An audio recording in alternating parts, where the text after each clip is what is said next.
the operating part of it, the land, sold for $301 million, making it one of the most expensive properties in New Mexico, Arizona, Texas.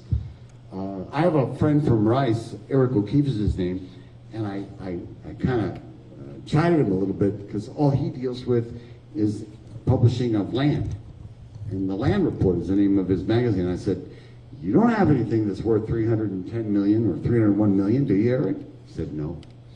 But we were purchased by Grant Lincoln, a very, very nice man with a big heart and obviously a big pocketbook, and he's got a lot of great ideas on how to reanimate, refurbish, re-energize Sunland Park Racetrack and Casino, and both sides of it. You know, the racing part and the gaming part. So we're really lucky to have Grant be our owner. He's enlisted Mr. Fred Heinrich, who's our new president and general counsel. He'll be kind of the new front man that you'll see here at Sunland Park. And of course, we're going to have Dustin A. Dix, the best racing director in the country, in my opinion, a great friend of mine. And he has been here for at least 24, 23 years and seen the rise of Sunland Park up close and personal. And in many ways, Dustin had a lot to do with Mind That Bird being able to qualify for the Kentucky Derby back in, what was it, 2009, Dustin? And Dustin had a really neat idea where he had a bonus plan for the Sunland Derby. He made it $900,000 that year that Mind That Bird didn't win our Sunland Derby, but he did win the Kentucky Derby at 50-1. There was a movie about it. I mean, Sunland Park in so many ways is the ultimate survivor. It survived equine and human viruses. We were shut down for about a year and a half, and still doing great. And obviously by that sales price of $301 million, Sunland Park is still rising. We've got a great season planned for everyone, and it starts this Friday, January the 2nd. We're basically just changing the days of the week. We're going to be running on a Friday through Monday schedule. Fridays and Saturdays will be devoted to the quarter horses, and then Sundays and Mondays will be devoted to the thoroughbreds. Post time stays the same as last year, 12:25, and 55 race days still exist, which I'll ask Dustin maybe, but that's the longest that any single New Mexico track runs, right? So Dustin's been able to keep the track running at the same, length as it has for the past few years. And that's a great thing, because it allows the horsemen, the jockeys, even some of the employees a chance to make a living, because the season spans until April the 5th. Big red letter day, of course, will be the 15th of February. The Sunland Derby will happen that day. It's been enriched to $500,000 this year. It's not graded, but the points are still intact. So the winner of the Sunland Derby still has a great chance of qualifying for the Kentucky Derby. And Dustin has been able to move the Sunland Derby to an earlier date in February rather than in late March when it used to be, to kind of accommodate these changes. And the weather's a lot better here at Sunland Park in February than it is in March.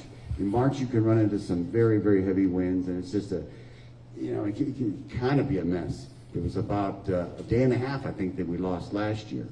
Nothing compared to what happened to Mother Nature's upheaval to Ruidoso Downs. But so we're really lucky that we usually have great weather here at Sunland Park. So that's what's in store for everyone. In about 5 minutes or 10 minutes or so in the paddock, I've got a scheduled visitors of the equine variety.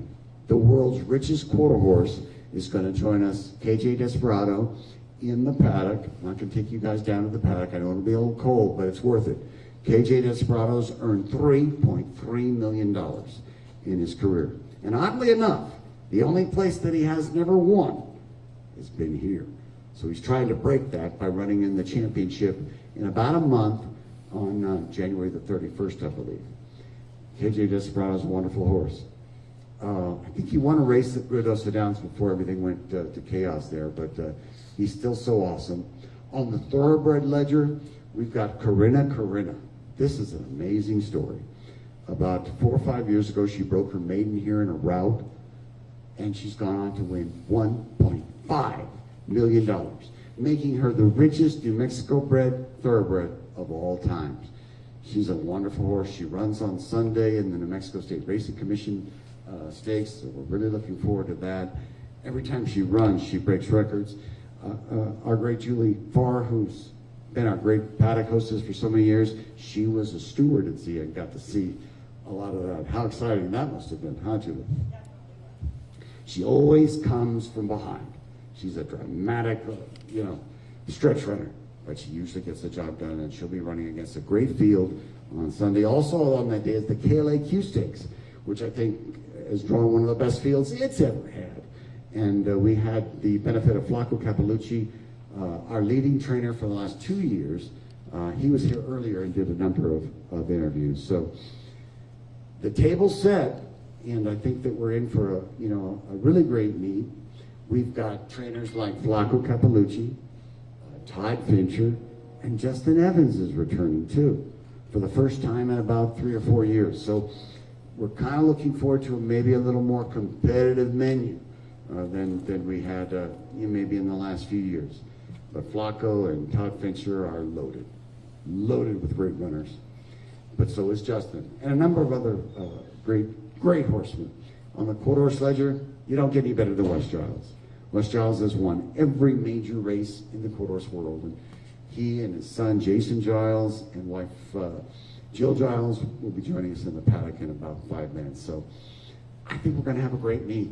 In some respects, the season in New Mexico was truncated because of the lack of Ruidoso Downs for a couple of months. So these horses are raring to go. They had to go to Wyoming, of all places, to find a place to run in the summer. And it was amazing how many won, So we're looking forward to that. I've got we got some nice goodies. There's still some Taco Cabana delicious burritos that we have. I want to thank Lisa Diaz-Giron, our marketing manager, for getting me on board early, along with Dustin and Willard, of course.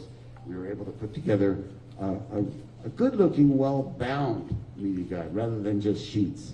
Dustin and I like sheets, but for you guys, you deserve a real book. I know that books are kind of out of fashion these days, but I think it's okay.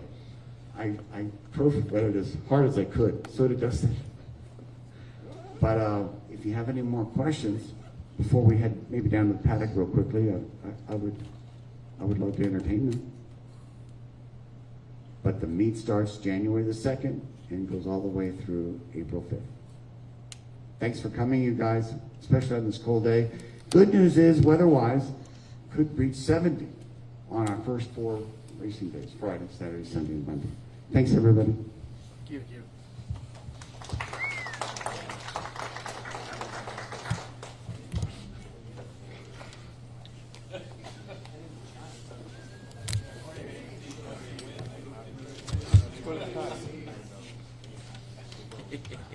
Hi, Jules.